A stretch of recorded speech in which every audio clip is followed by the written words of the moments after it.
hadis mingguan kita. Baik, untuk pagi ini kita akan sambung kembali hadis yang kita baca pada minggu yang lepas, iaitu pesanan Nabi kepada Ibnu Abbas radhiyallahu anhuma. Kita lihat hadis tersebut.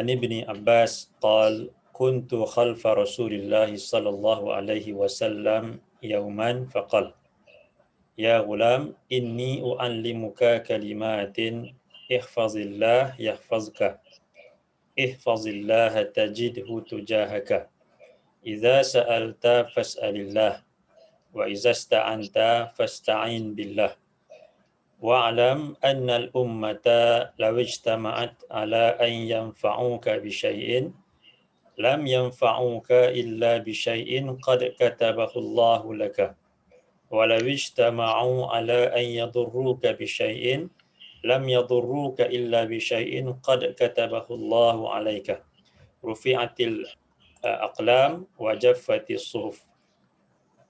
Daripada Ibnu Abbas katanya, aku berada di belakang Rasulullah sallallahu alaihi wasallam pada suatu hari, lalu baginda bersabda, wahai anak, sesungguhnya aku hendak mengajarkan kepadamu tentang beberapa kalimat ataupun pesanan. Peliharalah Allah, nescaya Allah akan memeliharamu.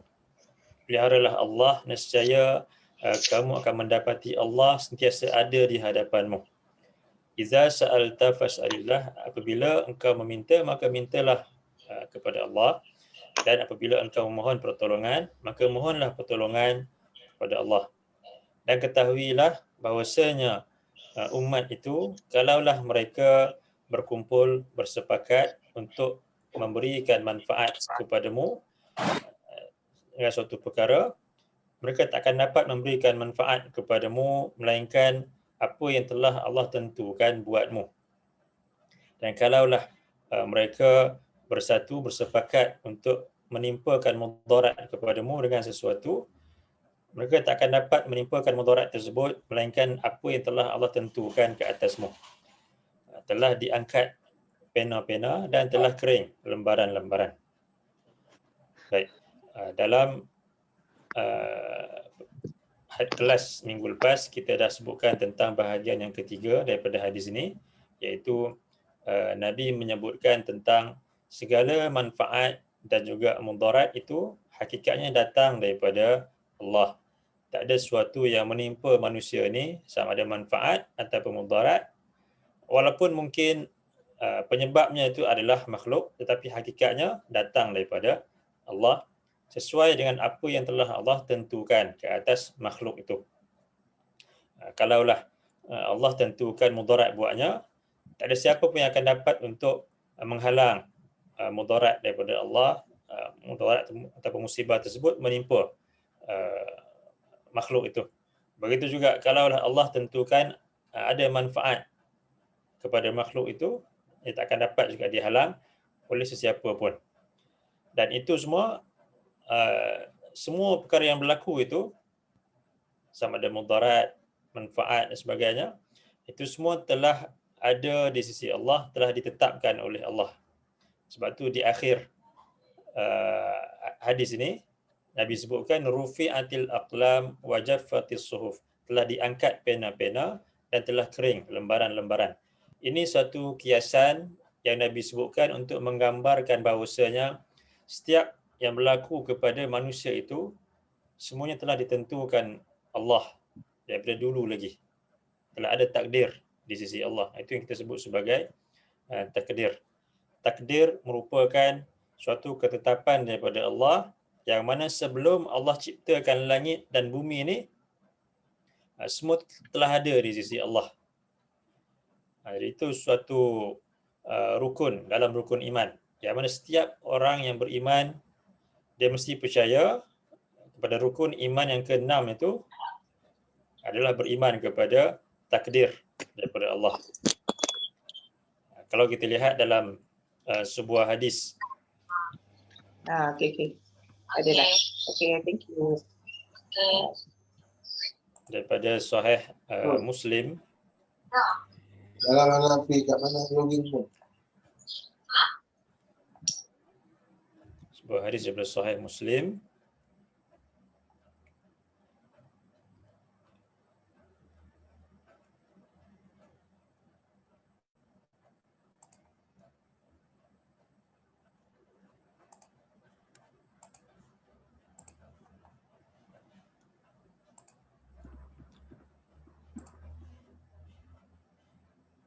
baik, ini kata seorang tabi'in. Ada seorang tabi'in ini, dia dan sahabat-sahabatnya pergi bertemu dengan Abdullah ibnu Umar, iaitu anak kepada Umar bin Al-Khattab. Dia katanya, faqultu Aba Abdurrahman innahu qad zahara qibalana nasun yaqra'una al-Quran wa yataqaffaruna al-ilm wa zakara min sya'nihim. Kata tabi'in ini, wahai Abu Abdurrahman, ini merujuk kepada Abdullah ibnu Umar. Sesungguhnya telah ada setengah manusia atau setengah orang di tempat kami yang mereka ni golongan yang membaca Al-Quran dan mereka berusaha untuk mencari ilmu. Dan kemudian tabi'in ini menyebutkan tentang apakah yang mereka lakukan.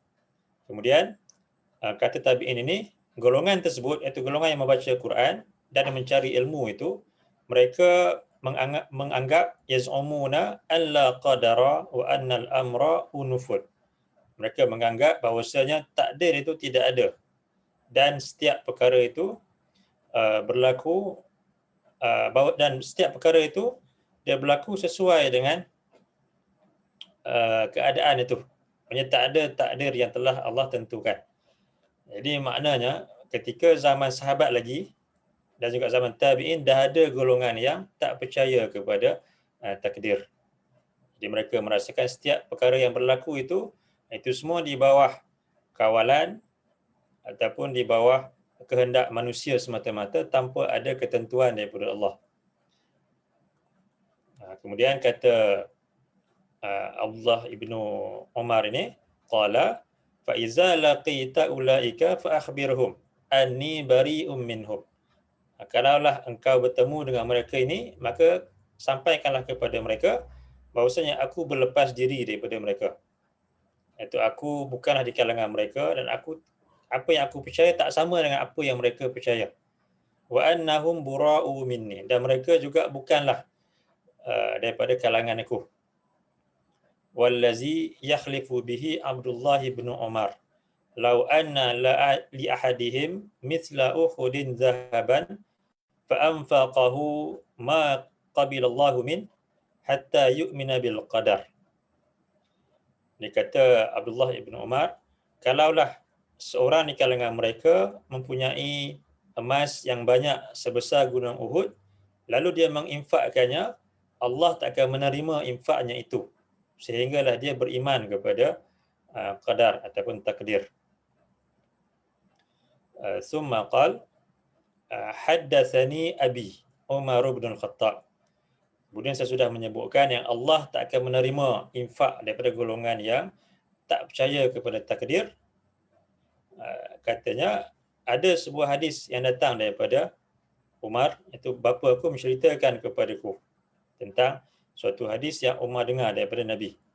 Hadis di sini agak panjang, itu berkenaan dengan ini hadis yang biasa kita dengar, itu hadis berkenaan dengan datangnya Jibril bertemu dengan Nabi dalam rupa manusia dan bertanya kepada Nabi tentang 4 perkara, tentang Islam, iman dan juga ihsan. Kemudian tentang tanda-tanda hari kiamat. Jadi kita lihat di tengah-tengah hadis ini, qala fa akhbirni anil iman. Jibril datang bertemu dengan Nabi lalu tanya kepada Nabi. Tanya di sini dengan tujuan untuk mengajarkan berkenaan agama ini kepada para sahabat yang mendengar pada waktu itu. Jadi Qala fa akhbirni 'anil iman. Dan kata Jibril, khabarkanlah kepadaku berkenaan dengan iman. Qala an tu'mina billah wa malaikatihi wa kutubihi wa rusulihi wal yaumil akhir wa tu'mina bil qadari khairihi wa syarrihi. Qala sadaqta. Kemudian bila ditanya oleh Jibril, Nabi menjawab, iman itu adalah kamu beriman kepada Allah, kepada para malaikat, kepada kitab-kitabnya, kepada para rasulnya, dan kepada hari akhirat. Dan wa tu'mina bil qadari, dan engkau beriman kepada qadar, kepada takdir, khairihi wa syarrihi, yang baik dan juga yang buruk. Jadi daripada hadis inilah datangnya rukun iman, yang 6 perkara itu. Percaya kepada 6 perkara. Percaya kepada Allah, para malaikat, kitab-kitabnya, para rasulnya, hari akhirat, dan percaya kepada qada dan juga qadar ataupun takdir itu, sama ada yang baik ataupun yang buruk. Siapa yang tidak percaya kepada takdir, maknanya ada masalah kepada iman dia.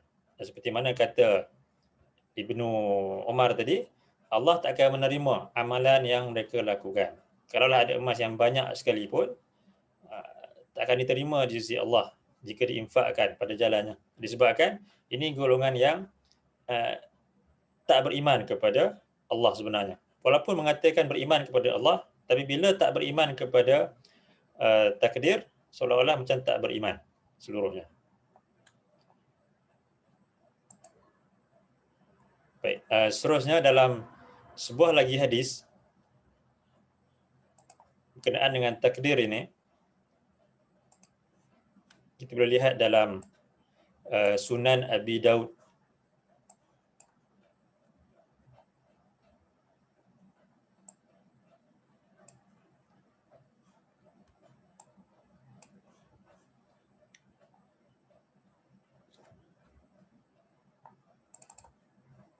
Qala Ubadah bin Samit libnihi, ya bunayya innaka lan tajida ta'ma haqiqatil iman hatta ta'lama anna ma asabaka lam yakun liyukhti'aka wa ma akhta'aka lam yakun liyusibaka.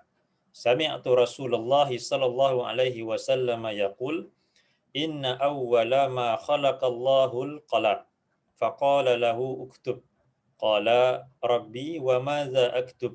Qala uktub maqadira kulli syai'in hatta taqum as-sa'ah. Ya bunayya inni sami'tu Rasulullah sallallahu alaihi wasallam yaqul, man mata ala ghairi hadza falaysa minni. Daripada Ubadah bin As-Samit, dia mengatakan kepada anaknya, wahai anakku, sesungguhnya engkau tak akan dapat merasakan hakikat keimanan itu sehinggalah engkau mengetahui bahawasanya apa yang menimpa engkau, dia tidak akan lari daripada engkau. Maksudnya apa yang telah Allah tentukan akan menimpa engkau, ia tidak akan lari daripada engkau. Wa ma akhta'aka lam yakun liyusibaka. Dan begitu juga apa yang Allah tetapkan tidak akan menimpa engkau, ia juga takkan menimpa engkau. Sami'tu Rasulullah sallallahu alaihi wasallam yaqul, aku mendengar Rasulullah sallallahu alaihi wasallam baginda bersabda, inna awwala ma khalaqallahu al-qalam. Sesungguhnya makhluk yang pertama yang Allah ciptakan adalah al-qalam, iaitu pena. Ini antara makhluk yang pertama yang Allah ciptakan adalah pena. Faqala lahu uktub. Lalu Allah berfirman kepadanya, tulislah. Qala rabbi wa ma za aktub. Kemudian kata qalam itu, wahai Tuhanku, apakah yang perlu aku tulis? Qala uktub maqadira kulli syai' hatta taqumas sa'ah. Tulislah takdir bagi setiap sesuatu sehinggalah berlakunya hari kiamat nanti. Ya bunayya inni sami'tu Rasulullah sallallahu alaihi wasallam yaqul, wahai anakku, sesungguhnya aku mendengar Rasulullah sallallahu alaihi wasallam baginda bersabda, man mata ala ghairi hadza falaysa minni. Siapa yang mati bukan di atas kepercayaan ini, maka dia bukanlah di kalangan aku. Dia kata Ubadah bin As-Samit, seorang sahabat Nabi ni, bahawasanya Nabi menyampaikan kepada beliau, siapa yang tak percaya kepada ketentuan takdir itu yang telah Allah tentukan sebelum Allah ciptakan langit dan bumi ni lagi, dan siapa yang mati dalam keadaan yang sebegitu, yang tak percaya kepada takdir, maka dia bukanlah di kalangan Nabi, bukanlah di kalangan orang-orang yang beriman kepada Allah dan kepada Rasul. Jadi keimanan kepada takdir itu merupakan suatu perkara yang penting, yang patut diimani oleh kaum muslimin. Kalau ada orang yang percaya kepada Allah, percaya kepada Rasul, tapi bila terjadi suatu perkara terhadapnya, dia seolah-olah tak redha dengan ketentuan tersebut, dia takut-takut termasuk dalam golongan yang menolak takdir daripada Allah. Sedangkan golongan yang benar-benar beriman ini, sebagaimana yang Nabi pesan dalam hadis tadi, setiap perkara yang menimpa manusia itu, sama ada mudarat atau manfaat, hakikatnya semuanya adalah merupakan suatu ketentuan daripada Allah yang telah Allah tulis di sisinya, ditulis oleh qalam di Lauh Mahfuz sebelum Allah menciptakan langit dan bumi ini. Disebutkan dalam satu riwayat hadis, Allah menetapkan takdir tersebut 50,000 tahun sebelum Allah menciptakan langit dan juga bumi ini. Kemudian seterusnya dalam satu lagi hadis,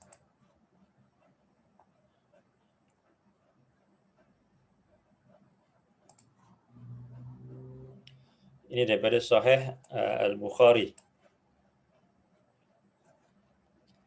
Jadi bila kita kata setiap perkara yang berlaku itu telah Allah tentukan, jadi adakah maknanya kita hanya perlu pasrah semata-mata kepada takdir tanpa perlu untuk berusaha ataupun beramal? Jadi ini ditanya oleh para sahabat Nabi kepada Nabi SAW. Dalam hadis ini,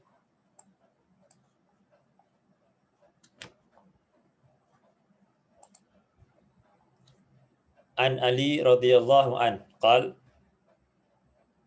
kana an-nabiy sallallahu alaihi wasallam fi janazatin fa akhadha shay'an faja'ala yankutu bihi al-ard faqala ma minkum min ahadin illa wa qad kutiba maq'aduhu minan nar wa maq'aduhu minal jannah. Qalu ya Rasulullah afala nattakil ala kitabina wa nada'ul amal? Qala i'malu fakullun muyassarun lima khuliqa lah. Amma man kana min ahli as-sa'adah fayuyassaru li'amali ahli as-sa'adah. Wa amma man kana min ahli asy-syaqa fayuyassaru li'amali ahli asy-syaqawah. Thumma qara'a fa amma man a'ta wattaqa wa saddaqa bil husna. Daripada Ali radhiyallahu an, katanya adalah Nabi sallallahu alaihi wasallam ketika menguruskan suatu jenazah, baginda mengambil sesuatu iaitu ranting kayu, kemudian baginda menuliskan sesuatu di atas tanah itu. Lalu baginda bersabda, ma minkum min ahadin illa wa qad kutiba maq'aduhu minan nar wa maq'aduhu minal jannah. Tak ada seorang pun daripada kalangan kamu melainkan telah ditetapkan tempat duduknya daripada neraka dan tempat duduknya daripada syurga. Jadi maknanya setiap orang itu di sisi Allah telah ada ketentuan siapakah yang akan masuk ke dalam syurga, siapakah yang akan masuk ke dalam neraka. Jadi itu maknanya dah ada takdir di sisi Allah. Qalu ya Rasulullah afala nattakil ala kitabina wa nada'ul amal? Lalu kata para sahabat, wahai Rasulullah, jadi kalaulah semua itu telah ditentukan oleh Allah, siapakah penghuni syurga, siapakah penghuni neraka, afala nattakil ala kitabina, Jadi apakah patut kami ini hanya berserah saja kepada takdir yang telah Allah tentukan itu, wa nada'ul amal, dan kami tinggalkan amalan. Qala i'malu fakullun muyassarun lima khuliqalah. Nabi menjawab, bukan begitu, tak boleh hanya pasrah kepada takdir tanpa ada usaha. Tapi Nabi kata, i'malu, bekerjalah kamu, berusahalah kamu, fakullun muyassarun lima khuliqalah. Maka setiap orang daripada kamu, dia akan dipermudahkan sesuai dengan apa yang telah diciptakan untuknya. Amma man kana min ahli sa'adah, adapun dia termasuk di kalangan ahlus sa'adah, itu orang yang akan berbahagia di akhirat nanti, fayuyassaru li'amali ahli sa'adah, maka dia akan dipermudahkan untuk melakukan amalan orang-orang yang akan bahagia di akhirat nanti.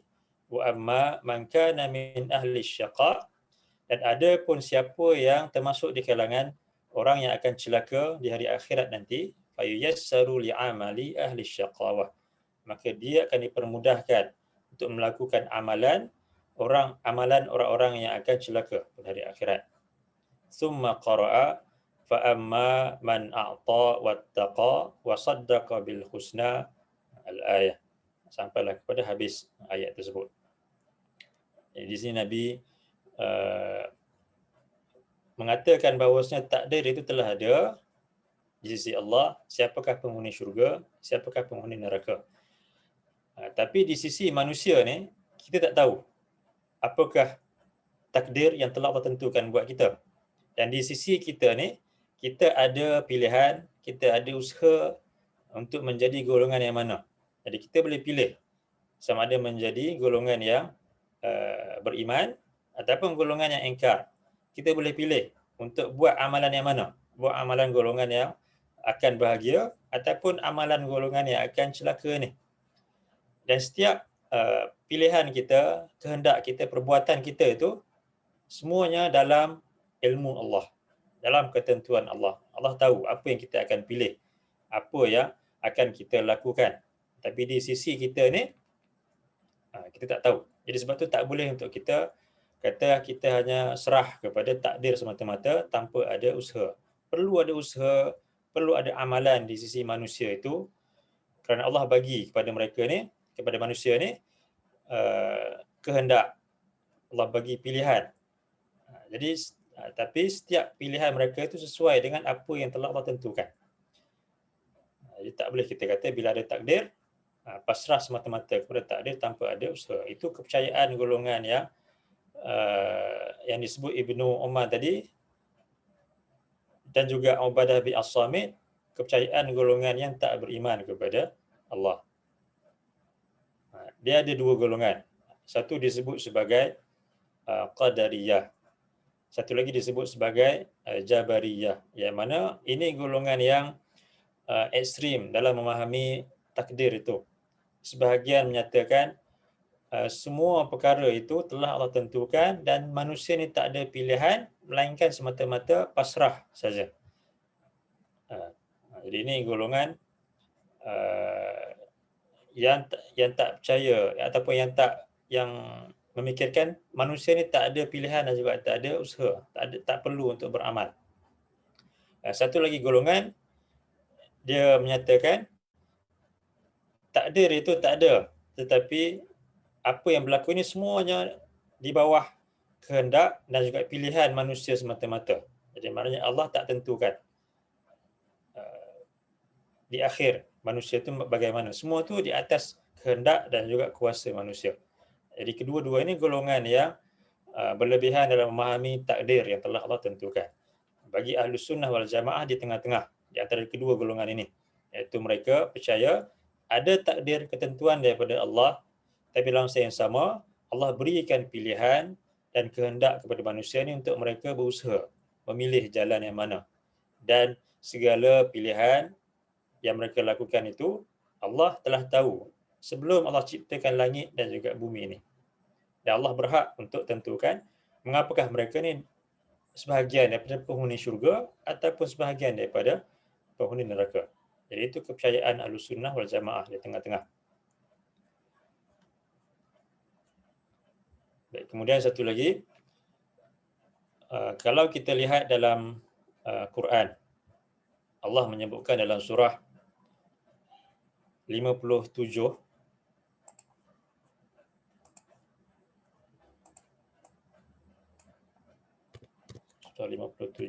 ayat 22.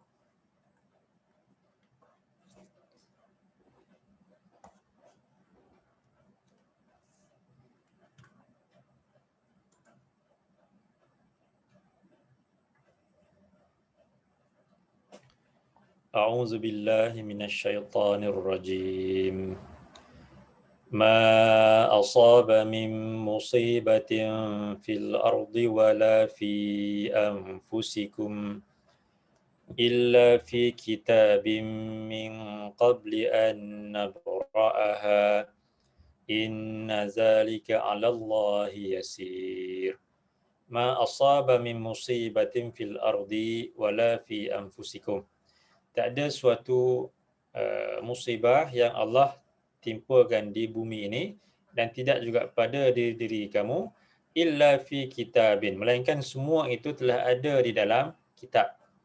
Kitab di sini merujuk kepada Lauh Mahfuz, iaitu yang di mana dalam hadis tadi disebutkan Allah menciptakan Al-Qalam, kemudian Allah memerintahkan Al-Qalam menulis di Lauh Mahfuz tentang takdir yang akan berlaku kepada semua makhluk di alam ini sampailah berlakunya hari kiamat. Jadi Allah sebutkan di sini illa fi kitab, melainkan berada di dalam kitab, itu Lauh Mahfuz, min qabli an nabra'aha, sebelum kami menjadikannya. Inna zalika 'ala Allahi yasir. Sesungguhnya yang demikian itu ke atas Allah merupakan suatu perkara yang mudah. Jadi di sini dijelaskan di sisi Allah ada kitab, iaitu Lauh Mahfuz yang menghimpun takdir yang akan berlaku kepada semua makhluk di alam ini. Kemudian Allah sebutkan lagi dalam surah 25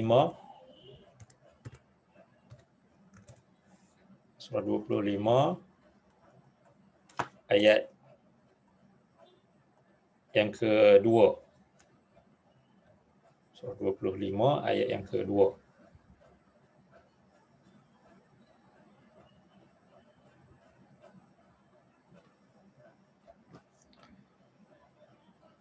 A'udzu billahi minasyaitonir rajim.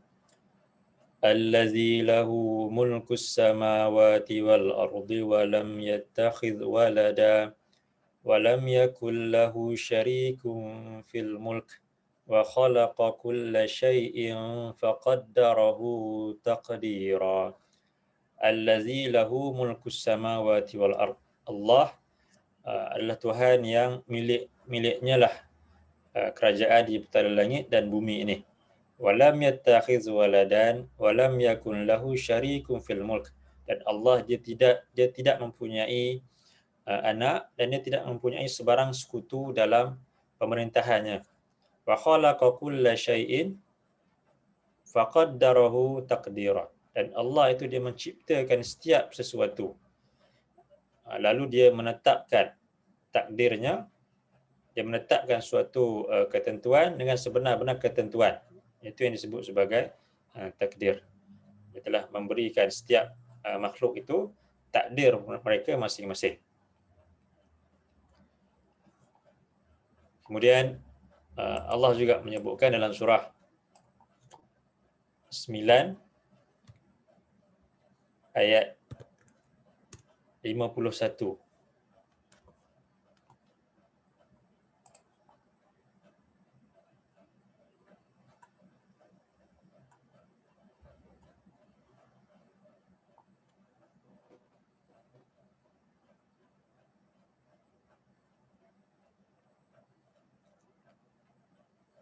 A'udzu billahi minasyaitonir rajim. قل لن يصيبنا إلا ما كتب الله لنا هو مولانا وعلى الله فليتوكل المؤمنون. Qul, katakanlah wahai Muhammad, la yusibana illa ma kataballahu lana huwa maulana. Tidak sekali-kali akan menimpa kami melainkan apa yang telah Allah tentukan buat kami. Huwa maulana, dan dialah pelindung kepada kami. Wa 'alallahi falyatawakkalul mu'minun, dan kepada Allah maka hendaklah orang-orang yang beriman itu dia bertawakal. Jadi Allah sebutkan di sini berkenaan dengan ketetapan daripada Allah, dan Allah kaitkan dengan tawakal. Jadi Allah telah menentukan ketetapan ataupun takdir itu untuk semua makhluk. Dan bagi orang-orang yang beriman, mereka sebagaimana yang Nabi pesankan dalam hadis Ibnu Abbas itu, tentang manusia ni ada perlu adanya sifat bergantung kepada Allah, tawakal kepada Allah. Dan tawakal itu bermakna kita gantungkan pengharapan kita kepada Allah sesudah kita ni berusaha sesuai dengan apa yang Allah perintahkan. Bukanlah maknanya tawakal itu hanya pasrah semata-mata, tetapi kebergantungan kita kepada Allah sesudah kita ni berusaha sesuai dengan apa yang Allah perintahkan. Itu makna tawakal. Jadi Nabi sebutkan tentang kalau kita kembali kepada hadis Ibnu Abbas itu,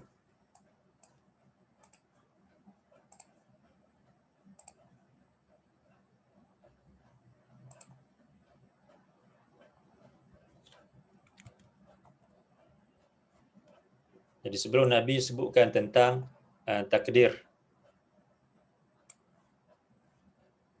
tentang takdir itu di hujung hadis ni. Tapi sebelum itu Nabi nyatakan tentang kewajipan-kewajipan orang-orang yang beriman itu. Dia bukan hanya pasrah kepada takdir, tapi dia mesti melaksanakan kewajipan-kewajipan dia, ataupun dia mesti berusaha sesuai dengan apa yang Allah perintahkan. Nabi sebutkan berkenaan dengan kewajipan orang-orang yang beriman untuk memelihara hak-hak Allah, dan kemudian kewajipan orang yang beriman untuk meminta, memohon pertolongan daripada Allah. Jadi mesti ada usaha dan juga doa kepada Allah. Dan kemudian barulah datangnya tawakal kepada Allah. Percaya bahawasanya setiap yang berlaku itu sesudah ada usaha daripada manusia, sesudah kita berdoa kepada Allah, minta kepada Allah, dan adanya ketentuan daripada Allah. Dan setiap yang berlaku, sama ada mudarat ataupun manfaat, tak akan berlaku melainkan apa yang telah Allah tentukan. Dan di akhir hadis itu baru Nabi sebutkan berkenaan dengan takdir yang telah ada sebelum Allah ciptakan langit dan juga bumi ini. Kemudian kalau kita lihat lagi, Allah sebutkan dalam surah 6,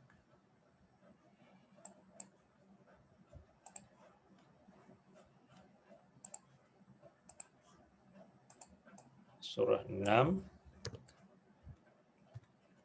ayat 59.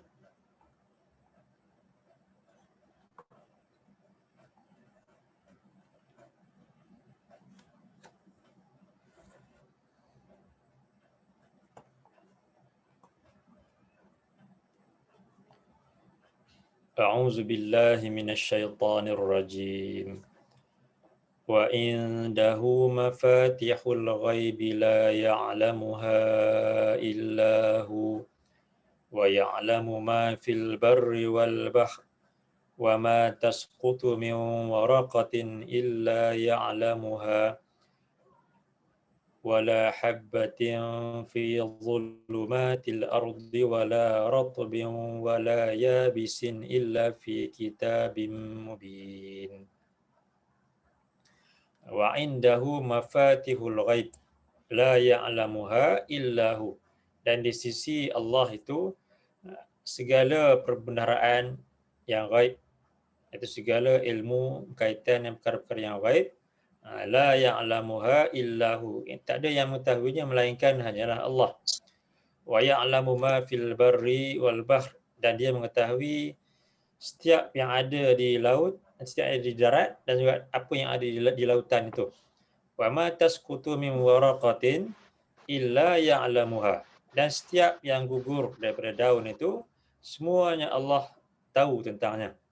Wala habbatin fi zulumatil ard. Dan setiap biji benih yang berada di dalam kegelapan bumi, di dalam tanah itu. Wala ratbin wala yabisin. Tak ada yang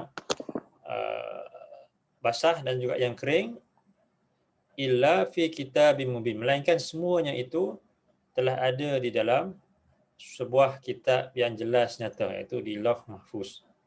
Di setiap perkara yang berlaku, atas kecil-kecil perkara seperti daun mana yang akan jatuh, di biji benih mana yang akan tumbuh dan sebagainya, semuanya itu telah ada di sisi Allah, itu ditulis di Lauh Mahfuz.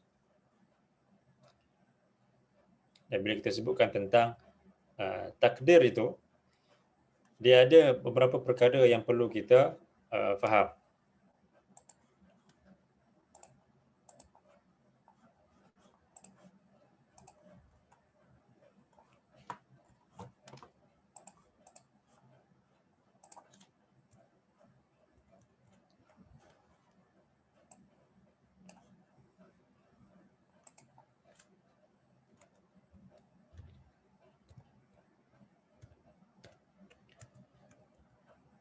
Dan yang disebut sebagai takdir yang mubram. Dan yang kedua disebut sebagai mu'allaq.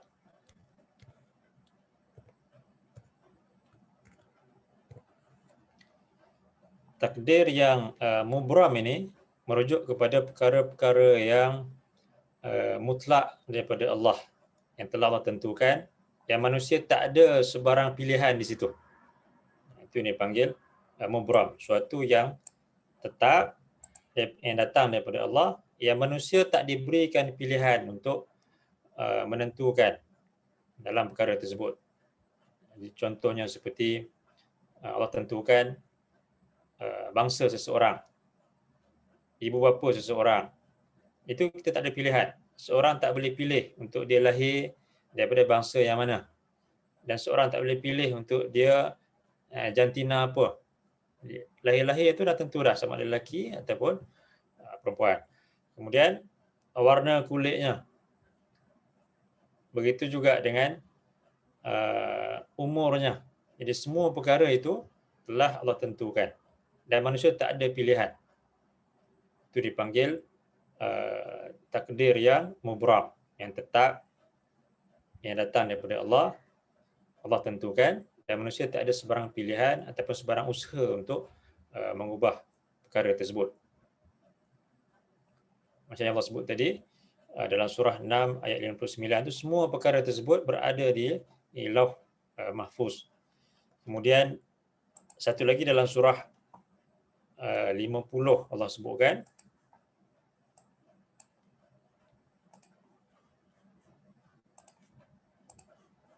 surah 50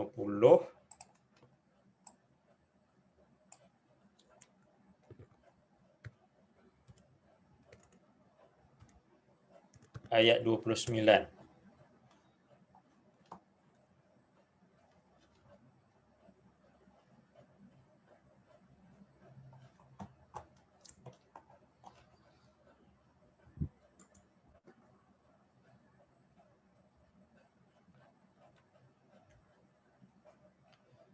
A'udzu billahi minasyaitonir rajim. Ma yubaddalul qawlu ladayya wa ma ana bidhallamin lil 'abid. Ma yubaddalul qawlu ladayya. Dan perkataanku itu takkan berlaku sebarang perubahan kepadanya. Wa ma ana bidhallamin lil 'abid. Dan tidaklah aku ini zalim kepada hamba-hambaku. Jadi ada perkara-perkara di sisi Allah yang mana Allah saja menentukan perkara tersebut dan dia tak ada kaitan dengan pilihan ataupun usaha daripada manusia ni. Dia tak akan berlaku perubahan.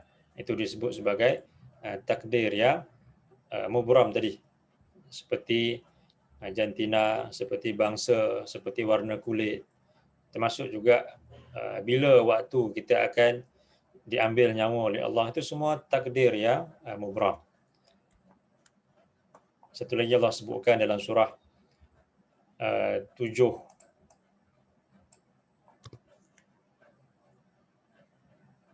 ayat 34.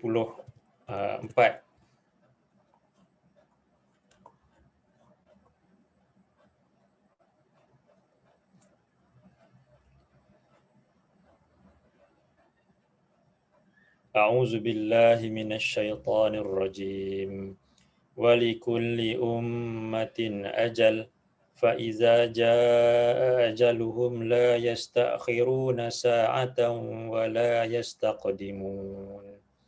ولكل أمة أجل, dan bagi setiap umat itu ada tempoh waktunya. فإذا جاء أجلهم لا يستأخرون ساعة, dan apabila telah sampai tempoh waktunya, maka takkan dapat untuk dikemudiankan walau sesaat sekalipun.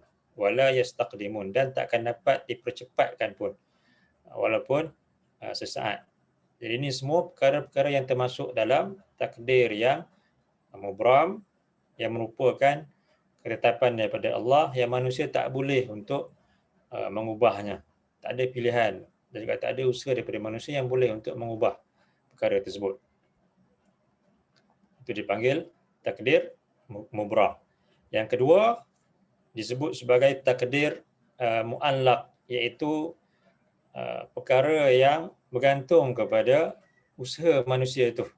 Mu'allaq itu maknanya yang terikat ataupun yang bergantung kepada perkara yang lain. Dalam surah 13 ayat yang ke-11.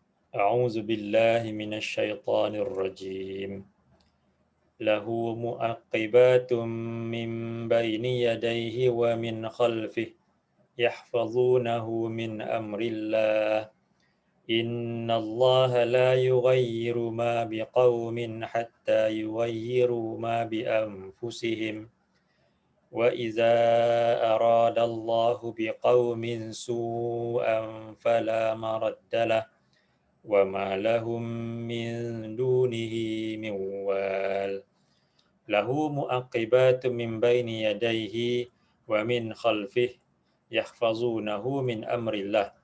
Bagi manusia itu ada para malaikat yang silih berganti di sebelah hadapannya dan di sebelah belakangnya, yang mereka memeliharanya sesuai dengan perintah daripada Allah. Inna Allah la yughayyiru ma biqaumin hatta yughayyiru ma bi anfusihim. Sesungguhnya Allah tak akan mengubah tentang suatu perkara yang ada pada suatu kaum sehinggalah mereka mengubah perkara yang ada pada diri mereka sendiri. Ayat ini merujuk kepada takdir yang mu'allaq. Ada setengah perkara yang manusia ada pilihan, ada usaha. Kalau dia memilih untuk menjadi golongan yang beriman kepada Allah, dia boleh pilih jalan tersebut, dia boleh berusaha ke arah itu. Dan kalau dia memilih untuk menjadi golongan yang ingkar kepada Allah, dia akan Allah lorong ke jalan tersebut. Jadi ini dipanggil takdir yang mu'allaq, yang bergantung kepada usaha daripada manusia itu. Wa iza aradallahu biqaumin su'an fala maraddalah. Dan apabila Allah menghendaki suatu kaum itu dengan suatu keburukan, maka tak ada yang dapat untuk menghalang keburukan tersebut. wa ma lahum min dunihi min wal, dan tiadalah bagi mereka daripada selain Allah sebagai pelindung kepada mereka semua. Kemudian dalam satu lagi ayat Allah sebutkan dalam surah yang sama, surah 13 ayat 39.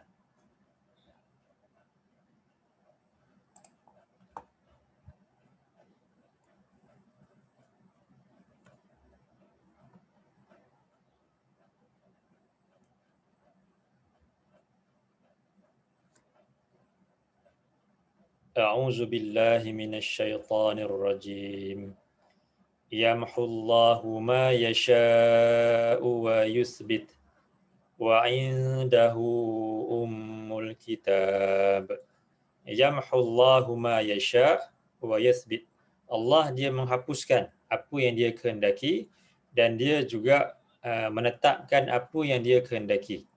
Wa 'indahu ummul kitab, dan di sisinya ada ummul kitab, iaitu kitab di Lauh Mahfuz. Itu di sini Allah nyatakan ada dua perkara.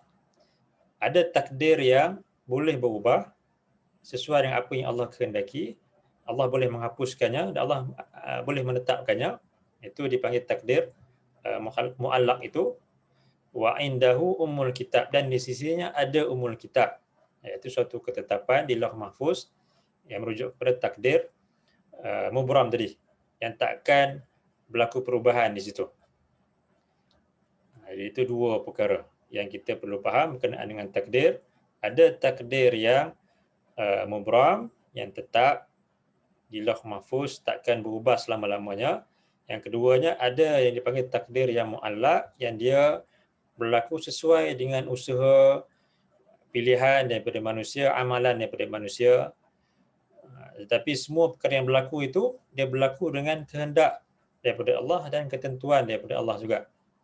Semua tu hakikatnya dah ada di Lauh Mahfuz itu. Di Lauh Mahfuz itu dah ada dah. Yang si A ni, dia akan pilih jalan yang mana. Jalan untuk menjadi golongan yang beriman, jalan untuk menjadi golongan yang ingkar. Tapi di sisi makhluk yang lain, di sisi para malaikat, mereka tak tahu perkara tu. Tapi di sisi Allah, Allah dah tahu dah. Sebab itu semua dah ada di Lauh Mahfuz. Tapi di sisi makhluk, mereka tak tahu perkara itu, dan di sisi mereka, mereka ada pilihan dan ada usaha. Jadi itu dipanggil takdir mubram dan takdir muallaq. Dan orang yang beriman, dia perlu percaya kepada perkara ni. Tak boleh terlampau ekstrim sampai menjadi golongan qadariyah ataupun jabariyah yang menolak ketentuan daripada Allah, takdir itu, dan juga yang menolak usaha dan pilihan daripada manusia.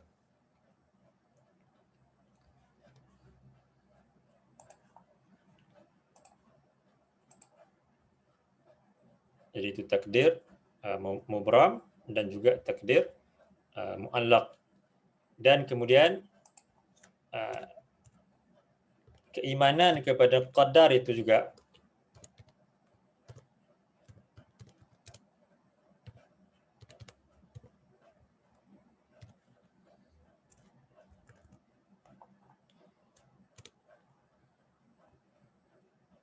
dia ada beberapa perkara yang perlu kita ketahui. Yang pertama berkenaan dengan al-ilmu, iaitu ilmu Allah. Allah ilmunya meliputi setiap perkara. Allah tahu apa yang telah berlaku, apa yang sedang berlaku, dan apa yang akan berlaku. Berdasarkan ilmu Allah itu, Allah menentukan takdir yang akan berlaku kepada seorang atau suatu makhluk itu. Kemudian yang keduanya, ilmu Allah itu Allah akan menulisnya. Itu disebut Al-Kitabah. Jadi Allah menciptakan qalam, dan Allah perintahkan qalam untuk menulis takdir yang akan berlaku kepada makhluk ini berdasarkan kepada ilmunya tadi, kemudian akan diperintahkan untuk ditulis. Kemudian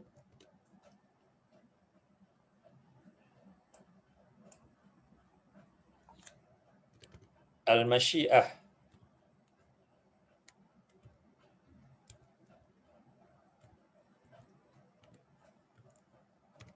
iaitu kehendak Allah.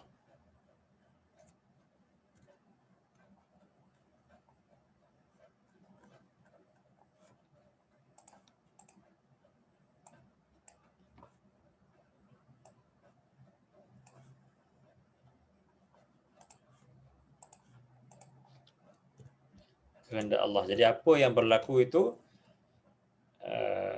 berlaku, dia boleh berlaku disebabkan Allah yang menghendaki perkara itu berlaku.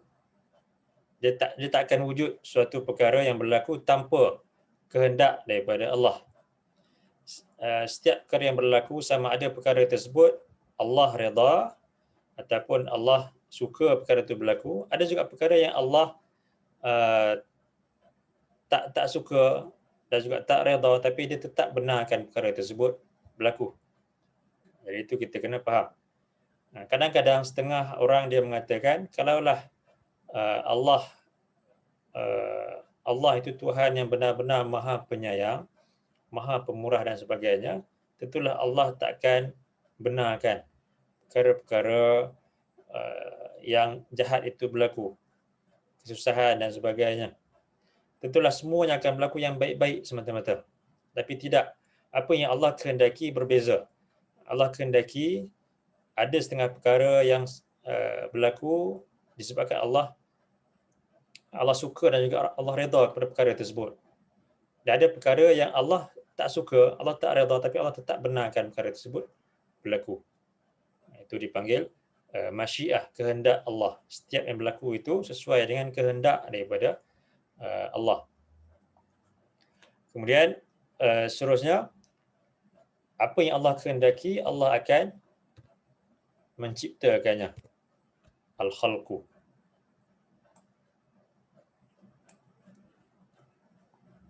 Jadi itu 4 perkara yang berkait dengan keimanan kepada qadar ataupun takdir Allah, iaitu al-ilmu, ilmu Allah meliputi setiap perkara. Al-kitabah, Allah akan perintahkan ilmu tersebut ditulis oleh qalam di lauh mahfuz. Begitu juga kemudiannya diperintahkan kepada para malaikat untuk menulis apa yang manusia itu lakukan. Kemudian yang ketiganya, masyiah, kehendak Allah. Allah, apa yang terjadi itu sesuai dengan kehendak daripada Allah. Sama ada yang Allah redha dan perkara yang Allah tak redha, tak suka kepadanya. Kemudian yang keempat, al-khalqu, iaitu Allah menciptakan, menjadikan perkara tersebut untuk dia berlaku. Baik.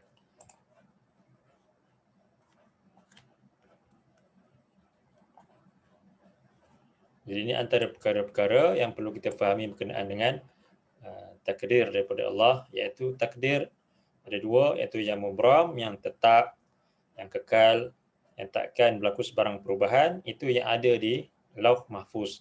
Yang keduanya, takdir yang mu'allaq, iaitu yang bergantung kepada usaha dan juga amalan yang dilakukan oleh manusia, dan ini di sisi manusia dan makhluk yang lain yang mereka tak tahu apa yang akan berlaku kepada seorang makhluk itu di akhir hayatnya. Para malaikat pun tak tahu. Kemudian bila menyebutkan tentang keimanan kepada qadar, dia mesti ada 4 perkara ni, iaitu ilmu Allah, kemudian perintah Allah, al-kitabah, iaitu ditulis ilmu Allah tersebut, kemudian masyiah, kehendak Allah, dan kemudiannya al-khalqu, iaitu Allah menciptakan apa yang dia kehendaki itu dan dia benarkan perkara tersebut berlaku. Kembali kepada hadis yang kita baca tadi.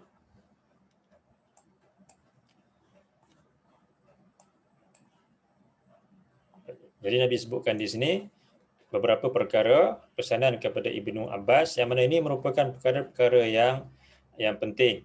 Walaupun Ibnu Abbas ketika itu masih lagi seorang kanak-kanak, tapi Nabi memberikan pesanan yang begitu besar ini kepada Ibnu Abbas. Itu berkenaan dengan kewajipan seorang hamba untuk memelihara hak-hak Allah, itu yang pertama.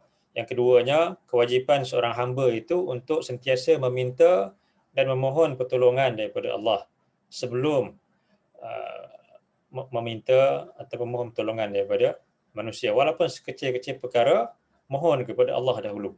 Kemudian yang ketiganya, setiap perkara yang berlaku, manfaat atau mudarat yang menimpa makhluk itu semuanya datang daripada Allah dan sesuai dengan apa yang telah Allah tentukan. Walaupun semua makhluk bersepakat, manusia, jin bersepakat untuk menimpakan mudarat atau manfaat kepada seseorang, dia tak akan dapat berlaku melainkan sesuai dengan apa yang telah Allah tentukan. Dan yang keempat, setiap perkara itu di hujung hadis ini Nabi sebutkan rufi'atil aqlam wa jaffatis suhuf, telah diangkat pena dan telah kering segala lembaran. Di setiap yang berlaku kepada makhluk ini, itu semua tertakluk di bawah takdir, ketentuan daripada Allah yang telah Allah tentukan di Lauh Mahfuz sebelum Allah ciptakan langit dan juga bumi ini. Jadi kalaulah seorang yang beriman itu dia faham pesanan daripada Allah ini, dia tentulah setiap perkara yang menimpa dirinya sesudah dia melaksanakan kewajipan dia kepada Allah, sesudah dia berdoa memohon kepada Allah, dan kemudian kalaulah ada yang menimpanya itu mungkin perkara yang memudaratkan dia, yang menyusahkan dia, nescaya dia akan sentiasa percaya kepada takdir Allah itu. Dia sentiasa husnuzan kepada apa yang datang daripada Allah. Dia tak akan wujud golongan yang beriman yang tak redha kepada ketentuan daripada Allah. Kalau wujud yang sebegitu, itu maknanya ada masalah kepada keimanan orang tersebut. Seperti mana kata Ibnu Umar tadi dalam hadis yang kita baca dalam Sahih Muslim itu, tentang golongan yang mengatakan diri mereka ni beriman, yang membaca Quran, yang menuntut ilmu, tapi tiba-tiba tak percaya kepada takdir daripada Allah. Dan kalaulah mereka menginfakkan harta yang banyak sekalipun, Allah tak akan terima. Begitu juga kata Ubadah bin As-Samit, siapa yang mati dalam keadaan tak percaya kepada takdir, maka Nabi kata dia bukanlah di kalangan orang-orang yang beriman. Jadi ini 4 perkara yang penting yang dapat kita ambil daripada hadis ini. Yang kalaulah setiap orang yang beriman itu tahu berkenaan 4 perkara ini, tentulah hidupnya itu akan penuh dengan keredaan. Dia redha kepada apa yang berlaku kepada dirinya dan redha dan percaya kepada takdir Allah, dan dia akan sentiasa husnuzan kepada setiap takdir daripada Allah itu. Baik, jadi itu yang dapat kita ambil daripada hadis ini. Jadi mudah-mudahan setiap ayat-ayat yang kita baca dan juga setiap hadis yang kita baca tadi dapat kita ambil sikit sebanyak manfaat. Dan mudah-mudahan perkara ini dapat untuk meningkatkan kefahaman kita kepada urusan agama ini, khususnya berkenaan dengan takdir yang telah Allah tentukan buat semua makhluk sebelum Allah ciptakan langit dan juga bumi ini. Baik, jadi untuk pagi ini setakat ini dulu. Jadi sebelum kita akhiri, ada apa-apa soalan?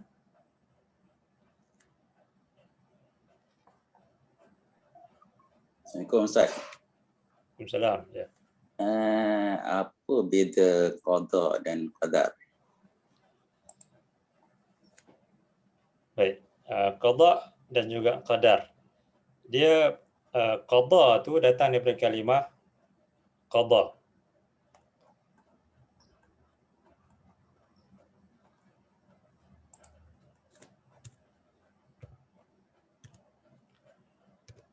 Qada itu bermakna suatu perkara yang telah diputuskan.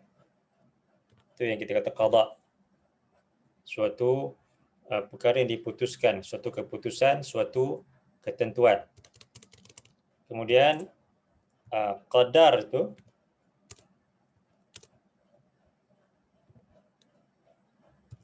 takdir. Ini pula suatu keputusan yang berlaku sesuai dengan ukuran-ukuran yang tertentu. Qada dan juga qadar ini, dia kalau disebutkan secara berasingan, dia bawa makna yang sama. Ya, kalau kita kata beriman kepada qada, beriman kepada qadar, dia sebenarnya merujuk kepada perkara yang samalah. Suatu ketentuan, suatu qada ni ketentuan yang berlaku dengan qadar ataupun takdir, ukuran yang telah Allah tentukan. Contohnya ketentuan Allah, qada Allah, orang yang beriman akan masuk ke dalam syurga. Orang yang kafir akan masuk ke dalam neraka. Dan ketentuan daripada Allah itu berlaku dengan ukuran-ukuran yang tertentu. Contohnya orang yang beriman itu dia melakukan suatu amalan, ada kiraan amalannya. Suatu dosa ada kiraan dosanya. Itu dipanggil qadar. Dan bila kita sebut sekali itu beriman kepada qada dan juga qadar, dia bawa makna yang samalah. Iaitu ketentuan yang berlaku sesuai dengan ukuran yang telah Allah lakukan. Itu dipanggil qada dan juga takdir. Jadi bila kita kata beriman kepada takdir, sama makna dengan beriman kepada qada ataupun beriman kepada qadar. Cuma dalam bahasa Melayu ni kita macam bezakan. Padahal kalau ikutkan dalam hadis-hadis Nabi, Nabi sebutkan antu mina bil qadari, itu kamu percaya kepada qadar, khairihi wa syarrihi, baik ataupun buruk. Jadi qadar ataupun qada itu walaupun datang daripada dua kalimah yang berbeza, tapi dari segi makna itu samalah. Itu ketentuan yang berlaku sesuai dengan ukuran tertentu yang telah Allah tetapkan.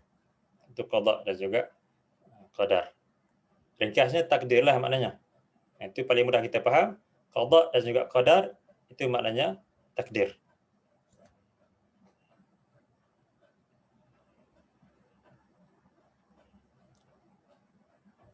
Jadi mudah-mudahan dapat boleh fahamlah apa yang saya jelaskan tadi.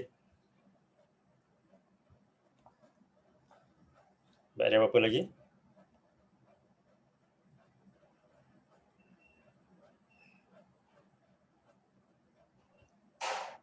Umur pula Ustaz nak masuk dalam mubrom ke mu'alaq sebab ada doa untuk panjangkan umur kan? Dia umur itu dia masuk dalam yang mubram. Mubram itu yang tetap. Yang sebab kalau tengok dalam ayat tadi kan kita baca bila seorang itu bila sampai ajalnya tak akan dapat dipercepatkan ataupun dilewatkan walaupun sesaat. Jadi itu maknanya umur termasuk dalam mubram. Yang dikatakan panjang umur itu adalah keberkatan pada umur itu. Jadi umur itu tak sama, katalah 70 tahun ataupun mungkin 40 tahun ke, kalau ikutlah hadis Nabi kata 60 hingga 70 kan majoriti. Orang yang dikatakan panjang umur itu adalah orang yang umurnya itu diberkati oleh Allah dengan amalan yang soleh. Tapi bilangan umurnya tu dia tetap begitu je, dia tak akan bertambah. Itu semua dah tetap di Lauh Mahfuz di bawah qadar ataupun takdir yang mubram tadi.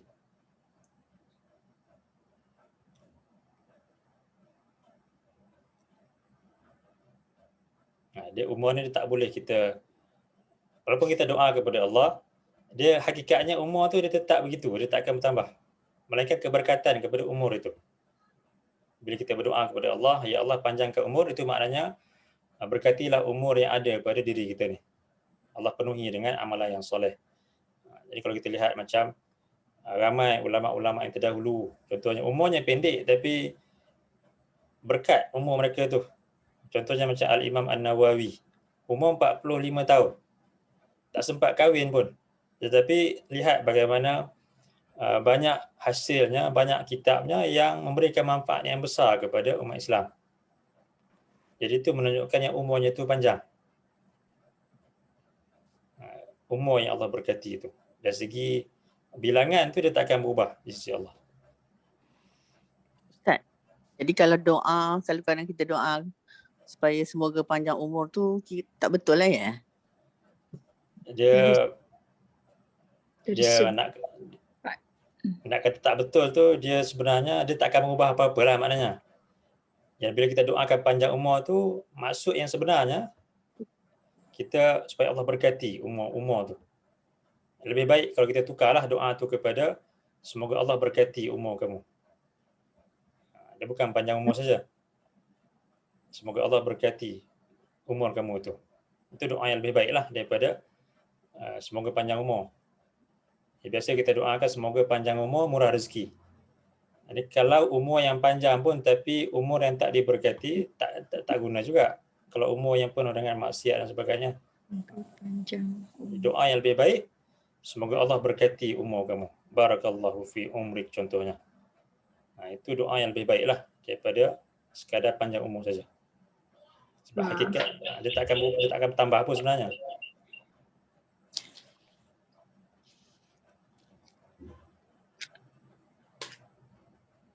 Ustaz, Ya. dulu kita belajar qada dan qadar ni, Hmm. macam kalau satu sebab bertemu dengan satu sebab akan jadi musabab, itu. Betul. Jadi setiap yang berlaku tu dia mesti ada musabab ataupun penyebabnya tu. Dia memang hakikat datang daripada Allah, tetapi setiap perkara yang berlaku itu bila kena dengan sebab-sebabnya tu, dia akan berlaku lah. Itu yang kita kata ukuran-ukuran yang tertentu tu. Contohnya kalau seorang yang bawa kereta dengan cara yang gopoh-gapah ke contohnya, dengan tak ada sikap berhati-hati. Menurut ukuran tersebut, dia akan berlakulah takdir, kemalangan dan sebagainya. Tapi kalaulah orang tu orang yang mungkin dia dah berhati-hati, tapi tiba-tiba kena juga kemalangan, itu dipanggil takdir yang memang dah ada ditetapkan oleh Allah. Mungkin disebabkan oleh kecuaian orang lain. Dia berlaku juga sesuai dengan ukuran-ukuran tertentu tu. Itu yang menjadi penyebab-penyebab kepada setiap perkara yang berlaku. Itu dipanggil sabab dan musabab tu. Tapi ada perkara yang dia berlaku di luar daripada ukuran tersebut. Contohnya macam kisah Nabi Ibrahim dilempar ke dalam api. Api itu kalau mengikut ukuran yang Allah tentukan, dia panas. Tapi Allah berkuasa untuk menukar perkara tersebut. Api yang panas tadi tak ada apa-apa kesan kepada Nabi Ibrahim. Jadi itu setengah perkara yang berlaku di luar daripada ukuran yang telah Allah tentukan. Itu terpulang pada kehendak Allah lah. Tapi perkara yang lazimnya, yang itu berlaku sesuai dengan ukuran yang tertentu. Jadi kalau ukurannya begini, usahanya begini, akan lahirkan perkara yang begini. Itu secara umumnya begitulah. Kalau usaha yang baik akan menyebabkan seorang tu menjadi penghuni syurga. Itu yang kita kata qadar, ukuran yang telah Allah tentukan. Begitu juga usaha yang sebegini akan menyebabkan dia termasuk dalam golongan yang ingkar. Itu qadar, ukuran yang tertentu itu. Tak boleh tanya tak? Ya. Tentang sifat Allah yang al-muqsid tu. Maha adil, tapi dari segi apa keadilan Allah tu? Nak bandingkan dengan sifat lain yang maha adil, al-adil. Al-muqsid. Boleh terangkan? Al-muqsid. Kalau kita lihat dalam Quran,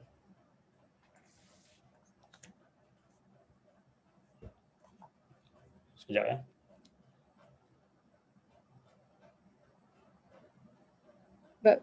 Bahagian takdir ni ada kaitan dengan sifat Allah yang al-muqsid. Ya.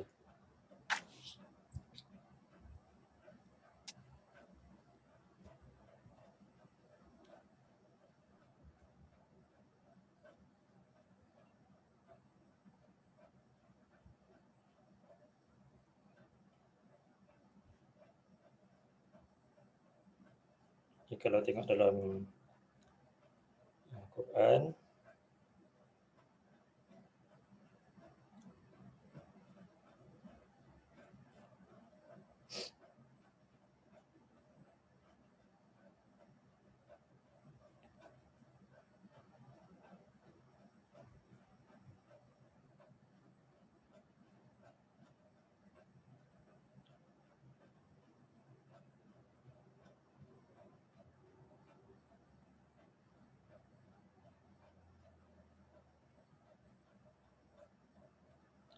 contohnya dalam surah 10.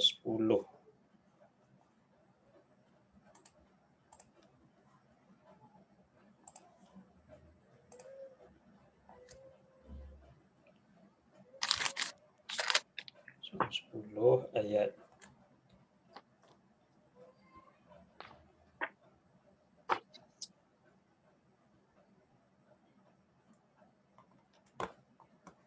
yang 47.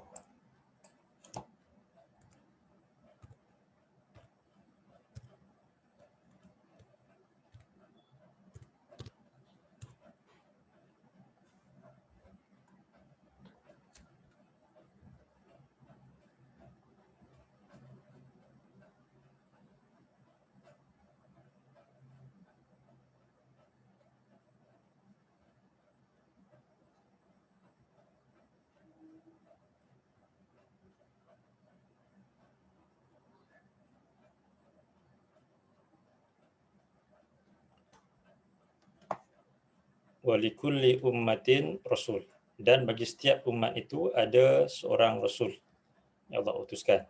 Fa iza jaa rasuluhum qudiya bainahum bil qist, dan apabila datang rasul kepada mereka untuk menerangkan ayat-ayat Allah kepada mereka, qudiya bainahum bil qist, akan ditetapkan, diputuskan di antara mereka dengan keadilan.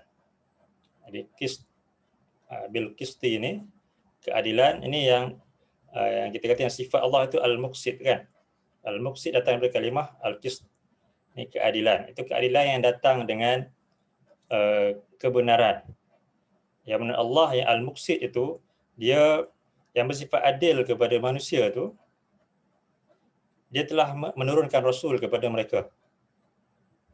Dia menghukum tu disebabkan dia tak berikan peluang kepada manusia.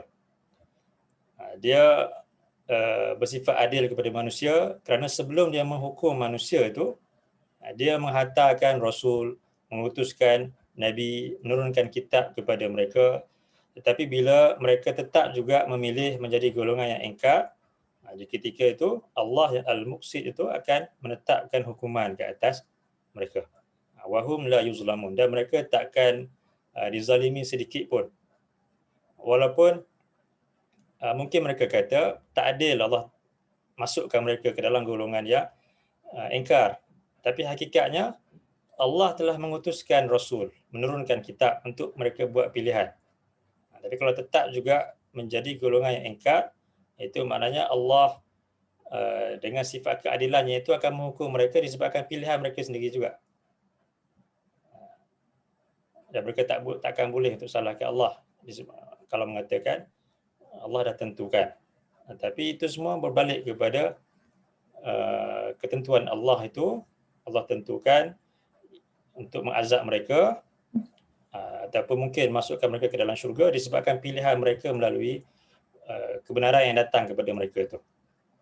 Jadi al-muqsid, Allah menghukum dengan adil berdasarkan kepada kitab dan juga rasul yang Allah utuskan, turunkan kepada manusia itu. Terima kasih. Baik. Ada apa-apa lagi sebelum kita akhiri kelas kita?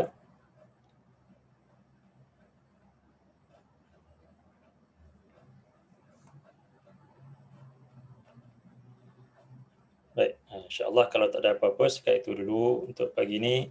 Mudah-mudahan dapat kita ambil manfaat daripada ayat-ayat tadi dan juga daripada hadis-hadis yang kita baca tadi. Dan mudah-mudahan insya-Allah Allah berikan lagi kesempatan kepada kita dan kesihatan untuk dapat kita sama-sama berada dalam kelas yang seterusnya insya-Allah. Amin. Jadi sekat itu dulu untuk pagi ini. Qul qawli hadza wa astaghfirullahal azim li wa lakum. Allahumma ja'al hadza jam'ana jam'an marhuma wa tafarruqana min ba'dihi tafarruqan ma'suma. Allahumma inna na'udzubika minal baras wal junun wal juzam wa min sayyi'il asqam. Subhanakallahumma wa bihamdika asyhadu an la ilaha illa anta astaghfiruka wa atubu ilaik. Wa sallallahu ala nabiyyina Muhammad wa ala alihi wa sahbihi wa sallam. Walhamdulillahi rabbil alamin. Allahumma amin. Assalamualaikum warahmatullahi wabarakatuh. Waalaikumsalam. Terima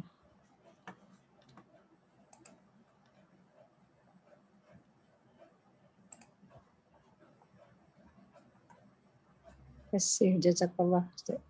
Wa iyyakum.